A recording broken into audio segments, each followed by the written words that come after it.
Christmas tree was still lit when I found the envelope. It was sitting right there on the kitchen counter, half tucked under a dish towel, like it had been set down in a hurry by someone who didn't expect me to come downstairs before they did. My daughter and her husband had been staying with me for 4 months by then. 4 months that had started with a phone call in late August, her voice soft and careful the way it gets when she wants something, telling me they'd lost the house. Not lost it the way you lose your keys. Lost it the way people lose things when they've been spending more than they earn for years and hoping nobody notices. I noticed. I'd been noticing for a long time. But she was my child, and the house I live in has 4 bedrooms, and I told myself this was what mothers do. I want to back up a little, because you need to understand what my life looked like before August, before any of this. I am 63 years old. I retired 2 years ago after 31 years as a records administrator for a regional hospital network in Western Georgia. I know what paperwork means. I know what signatures mean. I know what it looks like when someone is building a case on paper, slowly, document by document, because I spent 3 decades watching it happen in an institutional context, and the language doesn't change much whether it's a hospital or a family. My husband passed in 2019. We had a good marriage. Not a perfect one. No marriage is, but a real one, built on 34 years of small decisions and shared lunches and arguing about the thermostat. When he died, I grieved in the way you grieve when someone has been your daily life for that long. I still reach for the other side of the bed sometimes when something wakes me in the night. He left me secure. That's the word I use. Not wealthy. Secure. There was the house paid off, his pension and mine together, some investments that a financial advisor friend of ours had helped us manage sensibly over the years. I was not going to be a burden to anyone. That had always been the plan, and I was proud of it. My daughter is 38. Her husband is 41. They have 2 kids, a boy who just turned 9 and a girl who's 6. The children are not the problem. I want to say that clearly. My grandchildren are bright and funny and they leave crayon marks on things, and I could not love them more.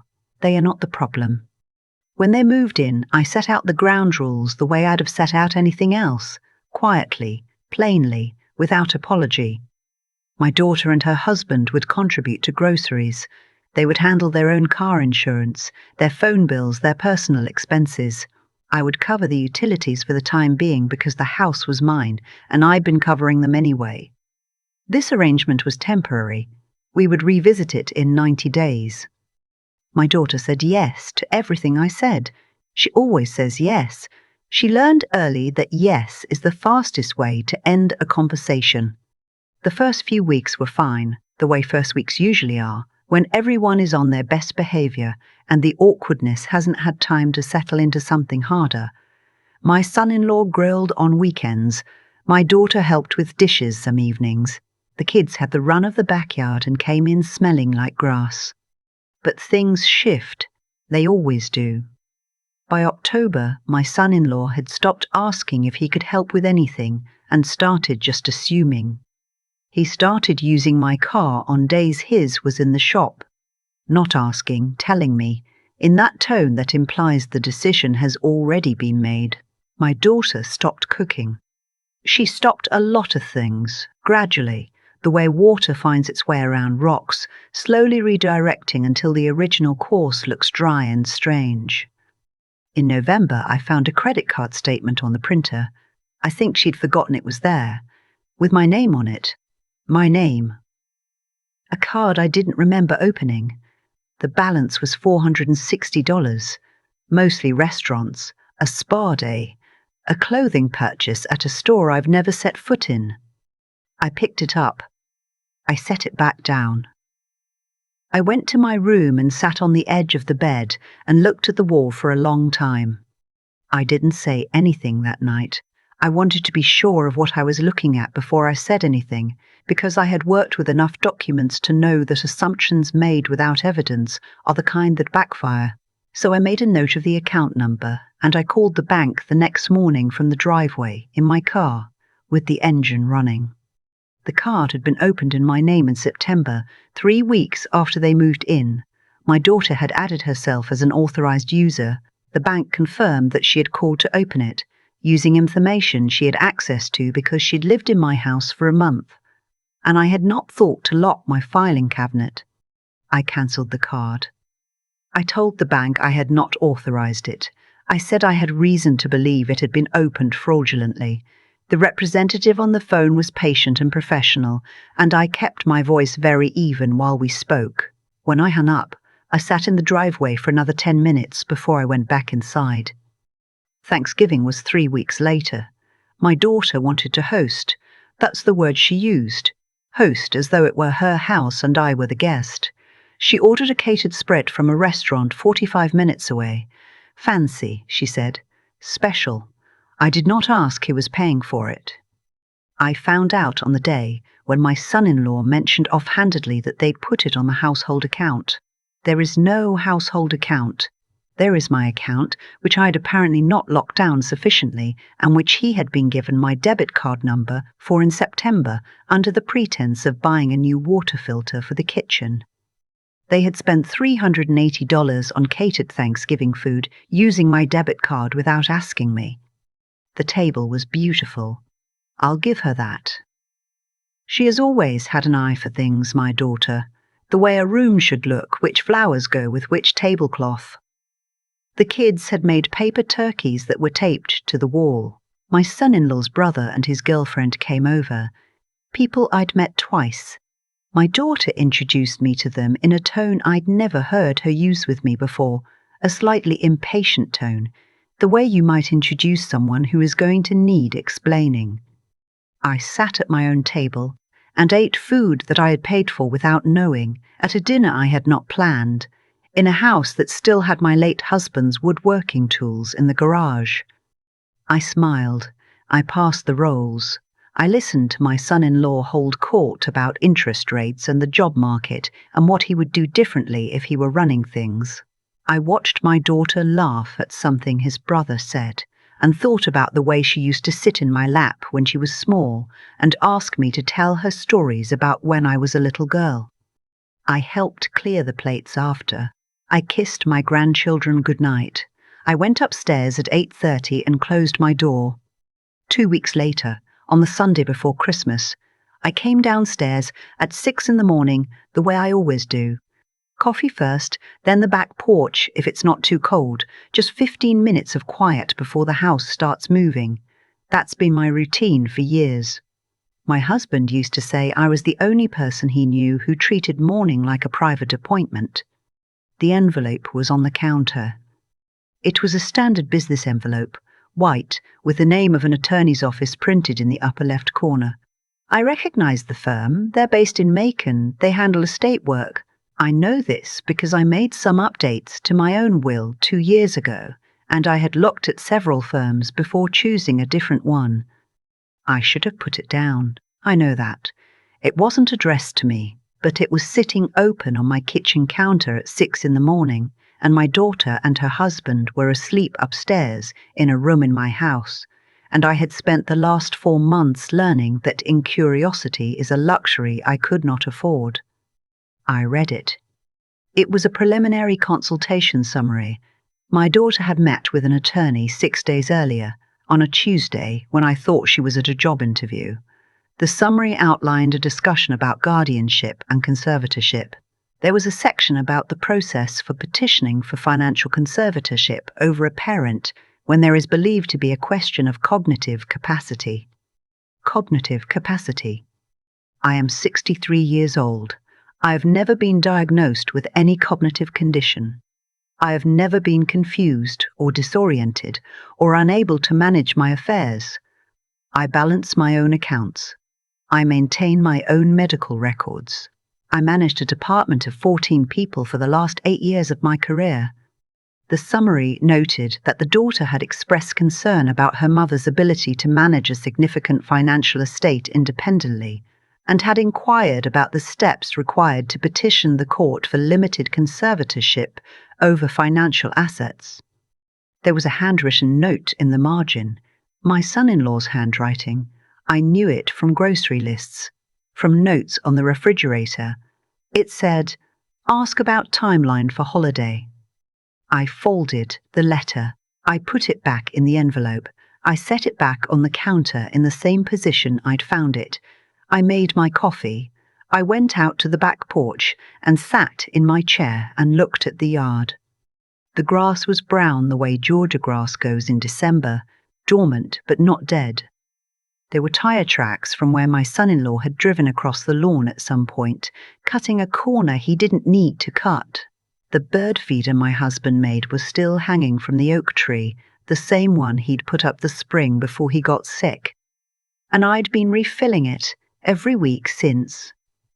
I finished my coffee and I thought clearly. I was not panicked. Panic would not have helped me. What I needed was to think the way I had always thought at work when something complicated landed on my desk, methodically, in order, without letting the emotional weight of it collapse the process. I knew what conservatorship petitions required. I knew they required documentation.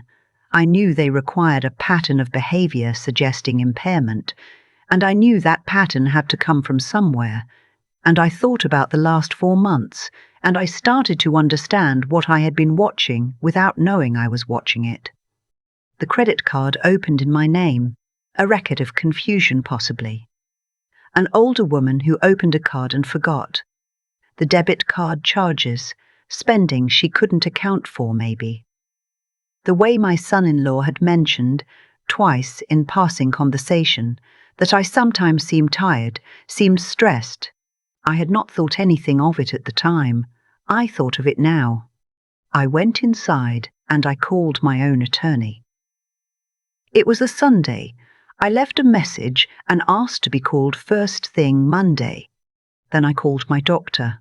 Again a message. I said I needed the earliest appointment available and that it was time sensitive.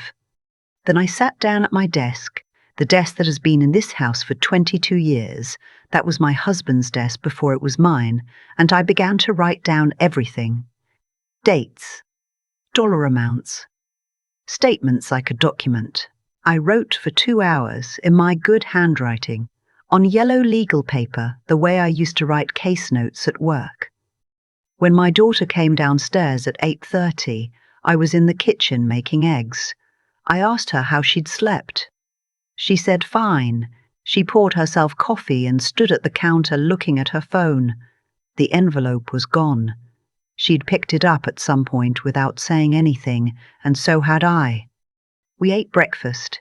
We did not talk about the letter. We talked about the children's Christmas pageant that was coming up on Thursday, and whether we'd get any real cold weather before January, and whether my son-in-law should repaint his car or just sell it. Normal conversation. The kind that happens over food in the morning when people are performing a life that is not quite what it looks like. I watched my daughter while we talked. I looked at her face, the same face I'd watched change from infant to child to woman, the face I'd driven to school and to dance recitals and to the emergency room twice when she was a teenager and once in her 20s. I had loved this person before she had a name. I had loved her when she was only a possibility. I still loved her. That's the part that doesn't get easier to explain. None of what I did next came from not loving her. It came from the knowledge that love, by itself, is not a financial plan, and it is not a legal strategy, and it is not protection. Monday morning, my attorney called me back at 8. I read him my notes. He listened without interrupting, which is why I've used him for 20 years. When I finished, he said, "You need to act this week." I had an appointment with my doctor on Wednesday. She ran a cognitive screening, a standard one, nothing invasive, and she wrote a letter on her official letterhead stating that I had shown no signs of cognitive impairment and that in her professional opinion I was fully competent to manage my own financial and personal affairs. I have that letter. It is in my safe. On Thursday, I met with my attorney and my financial advisor together. I had never done that before, the three of us in the same room, but my attorney thought it was wise. We spent 2 hours going over everything. We changed account access. We changed beneficiary designations. We added a password to my financial accounts that only I know. We reviewed my will. We also discussed something I had not originally planned to do. We discussed removing my daughter as the primary beneficiary. I want to sit with that for a moment because I think people hear that and they think it's about punishment. It wasn't. It was about documentation.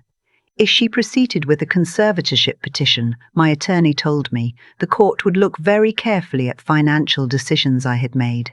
Any large, recent changes to my estate would need to have a clear, documented rationale. The rationale I gave him that day is the same one I'll give anyone who asks. I did not remove her because I stopped loving her. I removed her because I needed the court record to show that I made deliberate, lucid, clearly reasoned decisions with full understanding of their consequences. That is the opposite of what she was trying to prove about me. My financial advisor suggested something else, and it was the thing I had not let myself think about yet, that it might be time for them to go. My daughter and her husband, out of my house.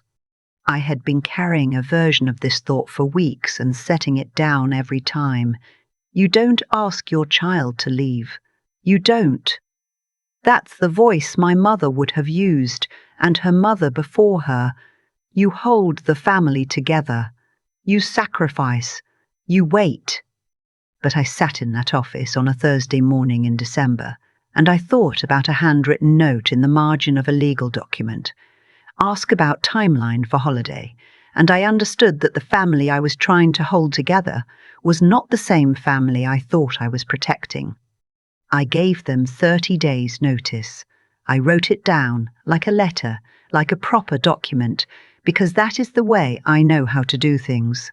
I slid it under their bedroom door on a Friday evening, and then I went for a drive and listened to the radio, and when I came back, I sat on the back porch until the lights in their room went off. My daughter came to me the next morning. She cried. She said she didn't understand. She said she thought we were family. I told her we were family. And that was exactly why I was being honest with her about what I had found, and what I had done, and what was going to happen next. I told her I knew about the attorney in Macon. I told her I knew about the credit card. I said all of it out loud, calmly, at the kitchen table, over coffee, on a Saturday morning in December. She cried harder. She said her husband had pushed for it. She said she'd just been scared. She said a lot of things, and I believe some of them and not others, and I sat with that without saying which was which. My son-in-law did not speak to me again for the rest of their time in my house. He moved through the rooms like a weather system, a pressure I could feel before he entered. He was angry in the way people are angry when they've been caught. Not the anger of someone wronged, but the anger of someone interrupted. I was not afraid of it. I've worked with difficult people for 30 years. I know the difference between a man who is dangerous and a man who is embarrassed, and he was the latter. They were gone by January 15th. My grandchildren hugged me at the door.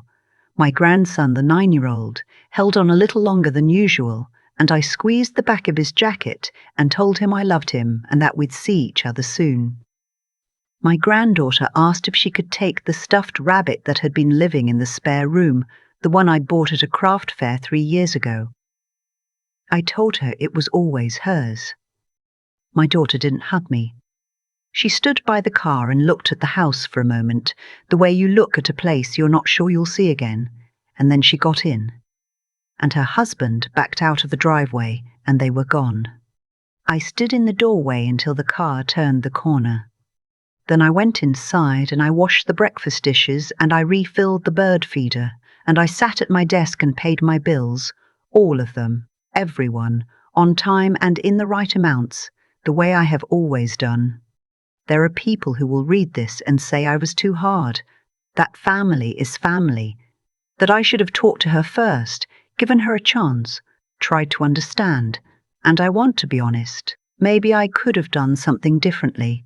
Earlier, years ago, the first time I said yes to something I should have said no to, The first time I gave because it was easier than the conversation that not giving would have required.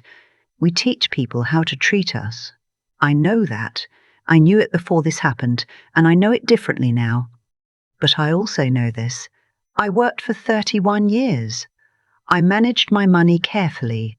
I made plans so that I would not be a burden, and more than that, so that I would be free to live the last third of my life on my own terms, in my own house, by my own decisions. That is not a small thing. That is the whole thing. No one gets to take that from me. Not because I don't love them, because I do. There was a ceramic mug on my counter that my grandson painted at one of those pottery places 2 summers ago. It has my name on it in blue, the letters a little uneven, the way kid handwriting is. I use it every morning. Some days it's the first thing I touch. I made my coffee this morning, and I stood at the window and watched the light come up over the yard, the slow grey of it turning to something warmer, and I thought about all the mornings I have had in this house, and all the ones still coming. I opened the kitchen window just a little, the way I like it.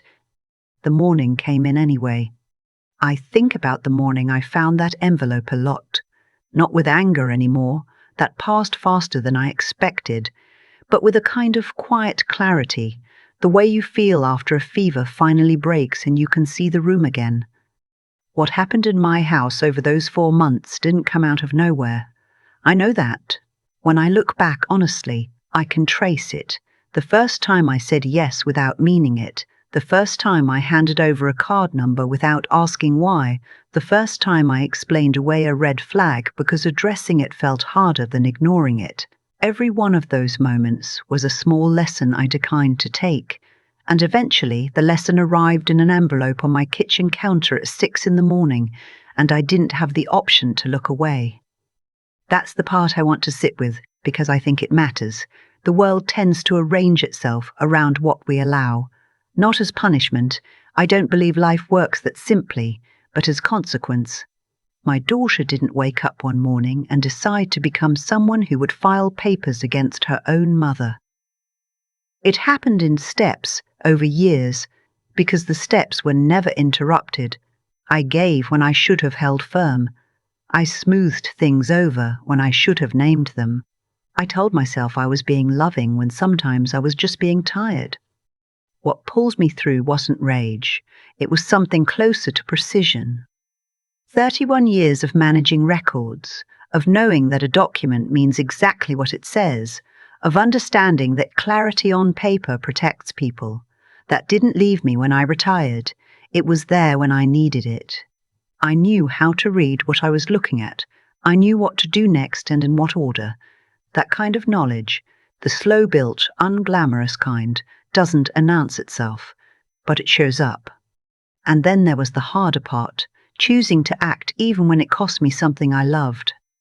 Not walking away from my daughter, but walking away from the version of events where if I just stayed patient, stayed quiet, stayed available, everything would eventually right itself. That version was the story I'd been telling myself for years. Letting it go was not easy. It was necessary. I am 63 years old, and I have learned in the most concrete way possible that love is not the same as surrender. You can love someone completely and still refuse to be diminished by them. You can grieve what a relationship has become and still act in your own defense. These things are not contradictions, they're just true. My grandchildren will grow up. My grandson will be 10 this spring. My granddaughter will start 2nd grade. I will be at those milestones if I am allowed to be, and I will hold on to the people they are becoming. I will also hold on to myself, my house, my accounts, my mind, my mornings. The bird feeder is still in the oak tree. I refilled it last Tuesday. Some things you just keep tending.